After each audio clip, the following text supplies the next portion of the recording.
Hello friends, welcome back to Kaushalya cooking blogs. ಇವತ್ತಿನ ವಿಡಿಯೋದಲ್ಲಿ ಒಂದು ಸಖತ್ ಟೇಸ್ಟಿಯಾಗಿರೋಂಥ ಎಗ್ ಮಸಾಲ ರೆಸಿಪಿನ ತೋರಿಸ್ಕೊಡ್ತಿದ್ದೀನಿ. ಸೊ ಇದು ನನ್ನ ಓನ್ ಡಿಶ್ಶು. ತುಂಬಾ ಚೆನ್ನಾಗಿರುತ್ತೆ. ಚಪಾತಿ ಹಾಗೆ ಬಿಸಿ ಬಿಸಿ ಅನ್ನೋಕ್ಕೆ ಸಖತ್ ಟೇಸ್ಟಿಯಾಗಿರುತ್ತೆ. ತುಂಬ ಸಿಂಪಲ್ಲಾಗಿಯೇ ಪ್ರಿಪೇರ್ ಮಾಡ್ಕೋಬೋದು. ಸೊ ಬಿಸಿ ಬಿಸಿ ಅನ್ನದ ಜೊತೆಗೆ ತುಂಬಾ ಚೆನ್ನಾಗಿರುತ್ತೆ. ಇದನ್ನು ಹೇಗೆ ಮಾಡೋದು ಅಂತ ನೋಡ್ಕೊಳ್ಳೋಣ. ಹಾಗೆ ಫ್ರೆಂಡ್ಸ್, ನನ್ನ ಚಾನಲ್ ಫಸ್ಟ್ ಮತ್ತೆ ಸಬ್ಸ್ಕ್ರೈಬ್ ಮಾಡ್ಕೊಳ್ಳಿ. ನಿಮ್ಗೇನಾದ್ರು ಈ ರೆಸಿಪಿ ಇಷ್ಟ ಅಂದರೆ ಒಂದು ಲೈಕ್ನ ಮಾಡಿ. ಈಗ ಇದನ್ನು ಮಾಡ್ಕೊಳ್ಳಿಕ್ಕೆ ಒಂದು ಮಸಾಲ ಪೌಡರ್ನ ರೆಡಿ ಮಾಡ್ಕೋಬೇಕು. ಅದಕ್ಕೆ ಒಂದು ಮಿಕ್ಸಿ ಜಾರಿಗೆ ಒಂದು ಅರ್ಧ ಕಪ್ಪಷ್ಟು ಇದಕ್ಕೆ, ಅಂದರೆ ನೀವು ಎಷ್ಟು ಕ್ವಾಂಟಿಟಿ ಮೇಲೆ ಡಿಪೆಂಡ್ ಆಗಿರುತ್ತೆ ಕೊಬ್ಬರಿ ಅನ್ನೋದು. ಎಷ್ಟು ಮಾಡ್ತೀರಾ ಅಂತ, ಸ್ವಲ್ಪ ಜಾಸ್ತಿ ಕ್ವಾಂಟಿಟಿ ಮಾಡಬೇಕಂದ್ರೆ ಕೊಬ್ಬರಿ ಜಾಸ್ತಿ ಹಾಕ್ಕೋಬೇಕಾಗುತ್ತೆ.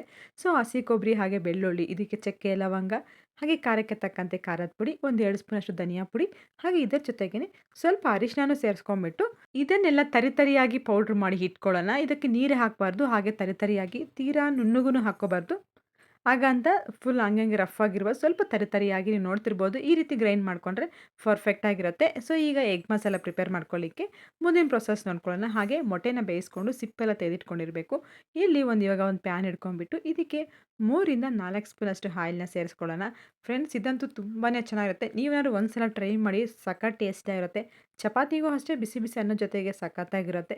ಆಯಿಲ್ ಬಿಸಿ ಆದಮೇಲೆ ಇದಕ್ಕೆ ಒಂದು ಸ್ವಲ್ಪ ಸಾಸಿವೆ ಹಾಕ್ಕೊಳ್ಳೋಣ. ಹಾಗೆ ಇದ್ರ ಜೊತೆಗೆ ಒಂದು ಅರ್ಧ ಕಪ್ಪಷ್ಟು ಸಣ್ಣಕ್ಕೆ ಕಟ್ ಮಾಡಿದಂಥ ಈರುಳ್ಳಿನ ಸೇರಿಸ್ಕೊಳ್ಳೋಣ.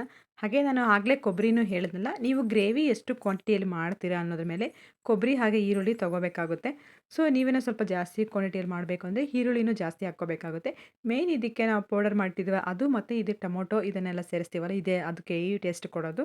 ಸೊ ಇವಾಗ ಇದಕ್ಕೇ ಕರಿಬೇವನ್ನ ಸೇರಿಸ್ಕೊಂಡ್ಬಿಟ್ಟು ಫ್ರೈ ಮಾಡ್ಕೋಬೇಕು.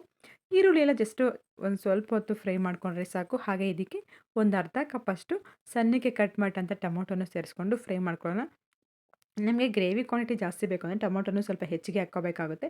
ಸೊ ಇದೆಲ್ಲ ಸ್ವಲ್ಪ ಲೈಟಾಗಿ ಫ್ರೈ ಆದಮೇಲೆ ನಾವು ಮೊದಲೇ ಮಾಡಿದಂಥ ಪೌಡರ್ ಐತಲ್ಲ, ಈ ಪೌಡರ್ನ ಸೇರಿಸ್ಕೊಂಡ್ಬಿಟ್ಟು ಒಂದು 3 ಇಂದ 4 ನಿಮಿಷ ಫ್ರೈ ಮಾಡ್ಕೋಬೇಕು. ಆ ಪೌಡರ್ ಸ್ವಲ್ಪ ಫ್ರೈ ಆಗಬೇಕು ಆಯಿಲಲ್ಲಿ, ಸ್ವಲ್ಪ ಹಸಿ ವಾಸನೆ ಹೋಗೋವರೆಗೂ ಫ್ರೈ ಮಾಡಿಕೊಂಡು, ಆಮೇಲೆ ಇದಕ್ಕೆ ನಾವು ಗ್ರೇವಿ ಎಷ್ಟು ಕ್ವಾಂಟಿಟಿಯಲ್ಲಿ ಬೇಕು ಅಂತ ನೋಡಿಕೊಂಡು ಸ್ವಲ್ಪ ಅನ್ನಕ್ಕಾದ್ರೆ ಸ್ವಲ್ಪ ತೆಳ್ಳಗೆ ಮಾಡ್ಕೋಬೋದು. ಈ ಚಪಾತಿಗಾದರೆ ಸ್ವಲ್ಪ ಗಟ್ಟಿಯಾಗಿ ಮಾಡ್ಕೊಳ್ಳೋಕ್ಕೆ ನೀರನ್ನ ಸೇರಿಸ್ಕೊಳ್ಳೋಣ.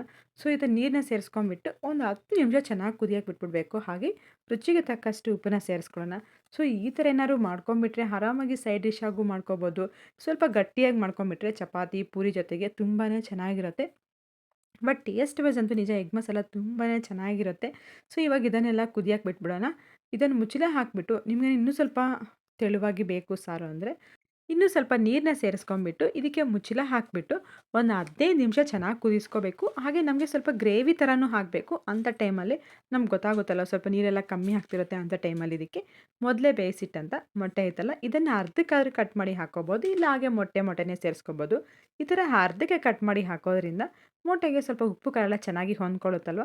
ಸೊ ತಿನ್ನೋಕ್ಕೂ ಸ್ವಲ್ಪ ಚೆನ್ನಾಗಿರುತ್ತೆ ಅಂತ ಈ ಥರ ಅರ್ಧಕ್ಕೆ ಕಟ್ ಮಾಡಿ ಹಾಕಿದ್ರೆ ತುಂಬಾ ಚೆನ್ನಾಗಿರುತ್ತೆ.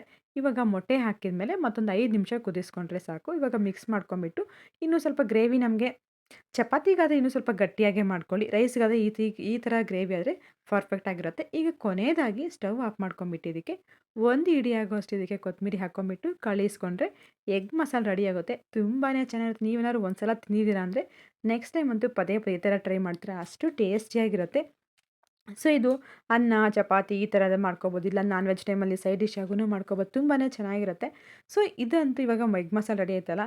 ಸೊ ಇದಕ್ಕೆ ಇಷ್ಟು ಸಿಂಪಲ್ಲಾಗಿಯೇ ಮಾಡ್ಕೋಬೋದು. ನೀವು ಒಂದು ಸಲ ಟ್ರೈ ಮಾಡಿ. ಹಾಗೆ ಟ್ರೈ ಮಾಡಿದ್ಮೇಲೆ ಕಮೆಂಟ್ ಮಾಡಿ ಹೇಗೆ ಬಂದಿತ್ತು ಅಂತ. ಹಾಗೆ ನಿಮ್ಮ ಫ್ರೆಂಡ್ಸ್ಗೆ, ಫ್ಯಾಮಿಲಿ ಮೆಂಬರ್ಸ್ಗೆಲ್ಲ ಶೇರ್ ಮಾಡಿ. ನಿಮ್ಗೇನಾದ್ರು ಈ ರೆಸಿಪಿ ಇಷ್ಟ ಆಯ್ತಂದರೆ ಒಂದು ಲೈಕ್ನ ಮಾಡಿ. ನಾನಿವತ್ತು ನೈಟಿಗೆ ಇದನ್ನು ರೈಸ್ ಜೊತೆಗೆ ಸರ್ವ್ ಮಾಡ್ಕೊಂಡಿದ್ದೆ. ತುಂಬಾ ಚೆನ್ನಾಗಿತ್ತು, ತುಂಬ ಟೇಸ್ಟಿಯಾಗಿಯೂ ಬಂದಿತ್ತು. ನಾನು ಎಗ್ ಮಸಾಲನ ಹೆಚ್ಚಿಗೆ ರೈಸ್ ಜೊತೆಗೆ ಮಾಡ್ಕೊತೀನಿ. ನಿಜ ಬಿಸಿ ಬಿಸಿ ಅನ್ನ ಹೀಗೆ ಬಿಸಿ ಬಿಸಿ ಎಗ್ ಮಸಾಲ ಜೊತೆಗೆ ತುಂಬಾ ಚೆನ್ನಾಗಿರುತ್ತೆ. ಸೊ ನಮಗೂ ತುಂಬ ಇಷ್ಟ ಆಗುತ್ತೆ.